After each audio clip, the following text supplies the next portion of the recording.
ನಮಸ್ಕಾರ. ನಾನು ನಿಮ್ಮ ಭಾಗ್ಯನಾರಾಯಣ ಬೊಗ್ಗವರಪು. ನೀವು ನೋಡ್ತಾ ಇದ್ದೀರಿ ಸುದ್ದಿ ಸರ್ಕಲ್. ನಾ ಕಾವುಂಗ ನಾ ಖಾನೆ ದೂಂಗ ಅಂತ ಒಂದು ಡೈಲಾಗ್ ಅನ್ನ ನರೇಂದ್ರ ಮೋದಿ ಅವರು 2014ರಲ್ಲಿ ಅಧಿಕಾರಕ್ಕೆ ಬರುವ ಧಾವಂತದಲ್ಲಿ ಹೇಳಿದ್ರು. ಅಂದ್ರೆ ನಾನು ತಿನ್ನಲ್ಲ, ತಿನ್ನೋಕೆ ಬಿಡಲ್ಲ, ಲಂಚದ ವಿಚಾರವಾಗಿ ಅಥವಾ ಅವ್ಯವಹಾರಗಳು, ಅಕ್ರಮಗಳು ಈ ವಿಚಾರವಾಗಿ. ಅದನ್ನು ಮೈಂಡಲ್ಲಿ ಇಟ್ಕೊಂಡು ಈ ಬಿಜೆಪಿ ನಾಯಕರು ಡಿಸೈನ್ ಆಗಿ ಮೋಸ ಮಾಡೋಕೆ ಹೊಸ ಹೊಸ ದಾರಿಗಳು ಹುಡುಕ್ತಾರೆ. ಹಳೆ ದಾರಿಗಳಲ್ಲಿ ಬೇಡ, ಕಾಂಗ್ರೆಸ್ ಅವರು ಮಾಡಿರೋ ದಾರಿಗಳಲ್ಲಿ ಬೇಡ, ಹೊಸದಾಗಿ ಮಾಡೋಣ. ಈ ದೇಶದ ಸಂವಿಧಾನವನ್ನೇ ಚಾಲೆಂಜ್ ಮಾಡೋ ರೀತಿಯಲ್ಲಿ ಮಾಡ್ಬಿಡೋಣ. ಬೆಚ್ಚಿ ಬೀಳಬೇಕು ಒಂದೊಂದು ಪ್ರಕರಣ ಹೊರಗಡೆ ಬಂದಾಗ ಅಂತ. ಅಂಥದ್ದೇ ಒಂದು ಪ್ರಕರಣ ಈಗ ರಾಜಸ್ಥಾನದಿಂದ ಬರ್ತಾ ಇದೆ. ರಾಜಸ್ಥಾನದಿಂದ ಅಲ್ಲಿ ಒಬ್ಬ MLA ಚೆನ್ನಾಗಿರೋ ಮಗಳಿಗೆ ಕಿವಿ ಕೇಳಿಸಲ್ಲ ಅಂತ ಅಂಗವಿಕಲರ ಕೋಟಾದಲ್ಲಿ ತಹಸೀಲ್ದಾರ್ ಮಾಡಿದ್ದಾರೆ. ತಹಸೀಲ್ದಾರ್. ಇನ್ನೊಂದು, ಗಂಡನಿಂದ ವಿಚ್ಛೇದಿತರಾದ ಮಹಿಳೆಯರಿಗಿರುವಂತಹ ಒಂದು ಅವಕಾಶದಲ್ಲಿ ಸೊಸೆಗೆ ಕೆಲಸ ಕೊಡಿಸಿದ್ದಾರೆ. ಸೊಸೆಗೂ ಕೆಲಸ, ಮಗಳಿಗೂ ಕೆಲಸ. ಸೊಸೆಗೂ ಡೈವರ್ಸ್ ಆಗಿಲ್ಲ, ಮಗ ಸೊಸೆ ಒಟ್ಟಿಗೆನೆ ಇದ್ದಾರೆ, ಆದ್ರೂ ಡೈವರ್ಸ್ ಆಪ್ಷನ್ ಅಲ್ಲಿ ಕೊಡಿಸಿರೋದು. ಸೊ ಯಾರು ಆ ಪುಣ್ಯಾತ್ಮ MLA ಮತ್ತು ಆ ಮಹಾ ಸೊಸೆ ಯಾರು, ಆ ಮಹಾ ಮಗಳು ಯಾರು, ಏನಿದು ಇಡೀ ಪ್ರಕರಣ ವಿವರಿಸುವಂತಹ ಪ್ರಯತ್ನವನ್ನು ಮಾಡ್ತೀನಿ. ಇತ್ತೀಚೆಗೆ ಒಂದು ಇನ್ಫಾರ್ಮೇಶನ್ ಕೇಳ್ತಾರಲ್ಲ, ಮಾಹಿತಿ ಹಕ್ಕು ಅಡಿಯಲ್ಲಿ MLA ಶಂಕರ್ ರಾವತ್ ಅನ್ನುವಂಥವರು ಮಗಳು ಅಂಗವಿಕಲರ ಕೋಟಾದಲ್ಲಿ ತಹಸೀಲ್ದಾರ್ ಆಗಿದ್ದಾರಲ್ಲ, ಅದರ ಬಗ್ಗೆ ಮಾಹಿತಿ ಕೊಡಿ. ಅವರು ಯಾವ ವಿಚಾರಕ್ಕೆ ಅಂಗವಿಕಲರಾಗಿದ್ದಾರೆ, ಅದಕ್ಕೆ ಸರ್ಟಿಫಿಕೇಟ್ಗಳನ್ನು ಕೊಡಿ ಅಂತ ಬಂತು. ಅದು ಹೊರಗಡೆ ಬಂದ ತಕ್ಷಣ ಎಲ್ಲ ಬೆಚ್ಚಿ ಬಿದ್ದುಬಿಟ್ರು. ಇದರಲ್ಲೇನೋ ಗೋಲ್ಮಾಲ್ ಇದೆ ಅಂತ ಕಂಪ್ಲೇಂಟ್ ಮಾಡಿಬಿಟ್ರು. ಆ ಕಂಪ್ಲೇಂಟ್ ಆಧಾರದ ಮೇಲೆ ಪೊಲೀಸರು ತನಿಖೆ ಮಾಡಲೇಬೇಕಾಯ್ತು. ತನಿಖೆ ಮಾಡಿದ್ದಾರೆ.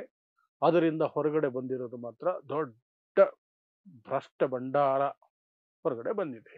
ಏನು, ಈ ಶಂಕರ್ ರಾವತ್ ಅನ್ನುವರಂತಹ ಮಗಳು ಕಂಚನ್ ರಾವತ್ ತಮಗೆ ಕಿವಿ ಕೇಳಿಸಲ್ಲ ಅಂತ ಹೇಳಿ ಆ ಕೆಲಸ ತಹಸೀಲ್ದಾರ್ ಹುದ್ದೆಯನ್ನು ಪಡ್ಕೊಂಡಿದ್ದಾರೆ. ಇಲ್ಲಿ ಹೇಗೆ KPSC ಇದೆಯಲ್ಲ, ಕರ್ನಾಟಕ ಪಬ್ಲಿಕ್ ಸರ್ವಿಸ್ ಕಮಿಷನ್, ಅಲ್ಲೂ ಸಹ RAS ಅಂತಿದೆ, ರಾಜಸ್ಥಾನ್ ಅಡ್ಮಿನಿಸ್ಟ್ರೇಷನ್ ಸರ್ವಿಸಸ್ ಅಂತ. ಇಲ್ಲಿ KS, KPSC ಈ ರೀತಿಯಾಗಿ ಆ ಪರೀಕ್ಷೆಗಳಲ್ಲಿ ಈ ಕೋಟಾದಲ್ಲಿ ಹೋಗಿರೋದು. ಅಲ್ಲಿರುವಂತಹ ರೂಲ್ಸ್ ಪ್ರಕಾರ ಒಬ್ಬ ವ್ಯಕ್ತಿ 40% ಅಂಗವಿಕಲರಾಗಿದ್ರೆ ಅವರ ಅಂಗವಿಕಲರ ಕೋಟಾದಲ್ಲಿ ಅವರು ಅರ್ಜಿ ಹಾಕೊಳ್ಬಹುದು. ಈ ಕಂಚನ್ ರಾವತ್ ಸಹ ಹಾಕೊಂಡಿದ್ದಾರೆ. ನನಗೆ ಕಿವಿ 80% ಕೇಳಿಸಲ್ಲ, 80% ಕೇಳಿಸಲ್ಲ, 20% ಎಲ್ಲೋ ದೂರದಲ್ಲಿ, ನೀವು ಎಷ್ಟು ಕಿರ್ಚಿದ್ರು ದೂರದಲ್ಲಿ ಎಲ್ಲೋ ಮಾತಾಡ್ದಂಗೆ ಒಂಚೂರು ಕೇಳುತ್ತೆ. ನಾರ್ಮಲ್ ಆಗಿ ಮಾತಾಡಿದ್ರೆ ಏನು ಕೇಳಿಸಲ್ಲ. ನನ್ನ ಕಿವುಡಿ. ತಗೊಳ್ಳಿ ಸರ್ಟಿಫಿಕೇಟ್. ಸರ್ಟಿಫಿಕೇಟ್ ಏನು ಈಸಿಯಾಗಿ ಸಿಗುತ್ತೆ. MLA ಮಗಳಿಗೆ ಸಿಗಲ್ವಾ? ಸಿಕ್ಕಿದೆ, ಸರ್ಟಿಫಿಕೇಟ್ ಕೊಟ್ಟವ್ರೆ, ಆಯ್ಕೆ ಆಗೈತೆ, ತಹಸೀಲ್ದಾರ್ ಪೋಸ್ಟ್ ಸಿಕ್ಬಿಡ್ತು. ಈಗ ಕಂಪ್ಲೇಂಟ್ ಬಂದ ಮೇಲೆ ಮತ್ತೆ ಮೆಡಿಕಲ್ ಚೆಕಪ್ ಮಾಡಿದ್ದಾರೆ. ಆ ಮೆಡಿಕಲ್ ಚೆಕಪ್ ಅಲ್ಲಿ ಬಂದಿರುವಂತಹ ವಿವರಗಳೇನು ಅಂದ್ರೆ, ಒಂದು ಕಡೆ ಕಿವಿ ಸಂಪೂರ್ಣವಾಗಿ ಪಕ್ಕ 100% ಕರೆಕ್ಟ್ ಆಗಿದೆ, ಏನ್ ತೊಂದರೆ ಇಲ್ಲ. ಇನ್ನೊಂದು ಕಡೆ ಕಿವಿ ಕೇವಲ 8% ಪ್ರಾಬ್ಲಮ್ ಇದೆ. ಒಂದು ಕಡೆ ಕಿವಿಗೆ ಹೋಲಿಸಿದ್ರೆ ಇನ್ನೊಂದು ಕಿವಿಯಲ್ಲಿ 8% ಮಾತ್ರ. ಅಲ್ಲಿ ಬೇಕಿರೋದು ಎರಡೂ ಕಿವಿಗಳಲ್ಲಿ 40% ಅಂಗವೈಕಲ್ಯ ಇರಬೇಕು. ಏನೂ ಇಲ್ಲ. ಆಲ್ಮೋಸ್ಟ್ 8% ಅಂದ್ರೆ ತುಂಬಾ ಮೈನ್ಯೂಟ್. ಅದು ಏನಿಲ್ಲ, ನಾರ್ಮಲ್ ಆಗಿರೋ ವ್ಯಕ್ತಿನೇ ಈ ರೀತಿ ಸುಳ್ಳು ಸರ್ಟಿಫಿಕೇಟ್ ಹಾಕಿ 80% ನನ್ನ ಕಿವಿ ಕೇಳಿಸಲ್ಲ ಅಂತ ಹೇಳಿ ಕೆಲಸಕ್ಕೆ ಇಡಿಸ್ಕೊಂಡಿದ್ದಾಯ್ತು RAS ಅಲ್ಲಿ. ಅದೊಂದಾಯ್ತಾ. ಈ ವಿಚಾರನ ಕೆದಕ್ತಿರ್ಬೇಕಾದ್ರೆ ಸೊಸೆ ಬಗ್ಗೆನೂ ಯಾರೋ ಕಣ್ಣು ಹಾಕೋರು. ಸೊಸೆಗೂ ಕೆಲಸ ಕೊಡ್ಸೋರಲ್ಲ, ಯಾವ್ದ್ರಲ್ಲಿ ಕೊಡ್ಸೋರು ಇವರು ಅಂತ. ಯಾರೋ ಈ ಶಂಕರ್ ರಾವತ್ ಸೊಸೆ, ಮಗನ ಹೆಂಡತಿ. ಅದು ನೋಡಿದ್ರೆ ಗಂಡನಿಂದ ವಿಚ್ಛೇದಿತರಾದಂತಹ ಮಹಿಳೆ ಇರ್ತಾರಲ್ಲ, ಆ ಒಂದು ಆಪ್ಷನ್ ಏನೋ ಇದೆಯಂತೆ ಅಲ್ಲಿ. ಆ ಆಪ್ಷನ್ ಅಲ್ಲಿ ಕೆಲಸ ಗಿಟ್ಟಿಸ್ಕೊಂಡಿರೋದು, ಸರ್ಕಾರಿ ಉದ್ಯೋಗ.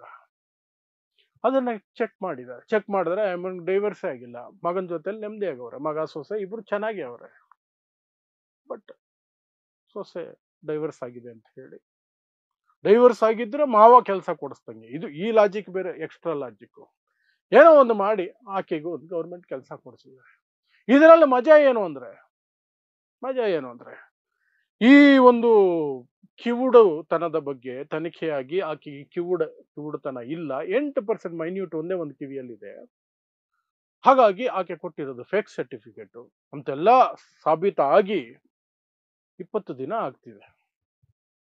20 ದಿನ ಆಗ್ತಿದೆ. ಆದರೂ ಆ ಕಂಚನ್ ರಾವತ್ ಅನ್ನುವಂತಹ ಮಗಳು ಇಲ್ಲಿಯವರೆಗೆ ಸಸ್ಪೆಂಡ್ ಆಗಿಲ್ಲ. ಉದ್ಯೋಗದಲ್ಲೇ ಇದ್ದಾರೆ, ಸಂಬಳ ಪಡ್ಕೊಳ್ತಾನೆ ಇದ್ದಾರೆ. ಸೊಸೆದು ಏನೂ ಆಗಿಲ್ಲ, ಸೊಸೆದು ಹಂಗೆ ಇದೆ. ಸೊಸೆ ಮಗಳು ಇಬ್ರು ಹಂಗೆ ಇದ್ದಾರೆ, ಇವರು ಹಿಂಗೆ ಇದ್ದಾರೆ.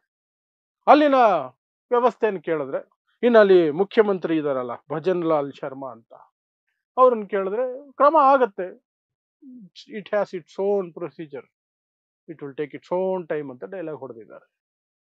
ಆಗತ್ತೆ ಅಂತ ಹೇಳಿದ್ರು ಅಟ್ಲೀಸ್ಟ್, ಬಟ್ ಗೊತ್ತಿಲ್ಲ. ಬಿಜೆಪಿ MLA, ಬಿಜೆಪಿ ಸರ್ಕಾರ, ನರೇಂದ್ರ ಮೋದಿ ಸರ್ಕಾರ ಮೇಲೆ ಡಬಲ್ ಇಂಜಿನ್ ಸರ್ಕಾರ, ಬಿಜೆಪಿಯವರ ವಿರುದ್ಧ ಕ್ರಮ ಆಗುತ್ತಾ? ಬಿಜೆಪಿ ಹೆಣ್ಣುಮಕ್ಕಳು, ಬಿಜೆಪಿ MLA ಹೆಣ್ಣುಮಕ್ಕಳು, ಪಾಪ ಸೊಸೆ ಒಬ್ರು ಮಗಳೊಬ್ರು, ಅವರಿಂದ ಏನಾದರೂ ಇವ್ರಿಗೆ ಮಾಡಕ್ ಸಾಧ್ಯ ಇದೆಯಲ್ಲ? ಕೆಲಸ ಕಿತ್ಕೊಳ್ಳೋಕೆ, ವಾಪಸ್ ಕಿತ್ಕೊಳ್ಳೋಕೆ ಸಾಧ್ಯ ಇದೆಯಾ ಸರ್ಕಾರಕ್ಕೆ? ಗೊತ್ತಿಲ್ಲ. ಬಟ್ ಒಟ್ಟಿನಲ್ಲಿ 5 ಬಾರಿ MLA ಆಗಿರುವಂತಹ ಈ ಏನು ಶಂಕರ್ ರಾವತ್ಗೆ ಇಂಥ ದುರ್ಬುದ್ಧಿ ಅಂತೂ ಬರಬಾರ್ದಾಗಿತ್ತು.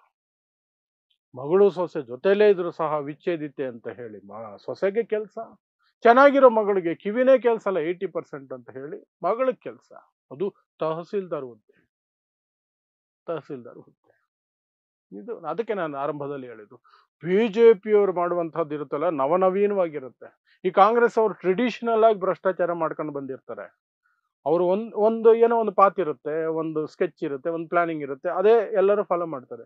ಬಿಜೆಪಿ ಹಂಗಲ್ಲ, ಒಬ್ಬೊಬ್ರು ಒಂದೊಂದು ಸ್ಕೆಚ್, ಒಬ್ಬೊಬ್ರು ಒಂದೊಂದು ಪ್ಲಾನ್, ಹೊಸದಾಗಿ ಆವಿಷ್ಕಾರ ಮಾಡ್ಕೊಂಡು ಬರ್ತಾರೆ. ಆ ಆವಿಷ್ಕಾರದ ಒಂದು ಅತ್ಯುನ್ನತವಾದಂತಹ ಒಂದು ಉದಾಹರಣೆ ಇದು. ಇದು ಒಂದೇ ಕುಟುಂಬದ್ದು, ಒಂದೇ MLA, ಅದು ಸೊಸೆ ಮತ್ತು ಮಗಳು ಇಬ್ಬರದು ಒಂದೇ ಮನೆಯಿಂದ ಈ ವಿಭಿನ್ನವಾದಂತಹ ಭ್ರಷ್ಟಾಚಾರ ಅಥವಾ ಕಳ್ಳಾಟ ಅಥವಾ ದೋಖಾಧಡಿ, ಮೋಸ ಮಾಡಿ ಕೆಲಸ ಗಿಟ್ಟಿಸ್ಕೊಳ್ಳುವಂಥದ್ದು. ಇದೆಷ್ಟು ರಾಜಸ್ಥಾನದಲ್ಲಿ ನಡೆದಿರುವಂತಹ ಒಂದು ದೊಡ್ಡ ಮೋಸದ ಆಟ MLA ಕಡೆಯಿಂದ ಅಷ್ಟೇ. ಸೊ ಇಂತಹದೇ ವಿಶೇಷ ಸುದ್ದಿಗಳಿಗಾಗಿ ನೋಡ್ತಾ ಇರಿ ಸುದ್ದಿ ಸರ್ಕಲ್. ನಾನು ನಿಮ್ಮ ಭಾಗ್ಯನಾರಾಯಣ ಬೊಗವರಪೋ.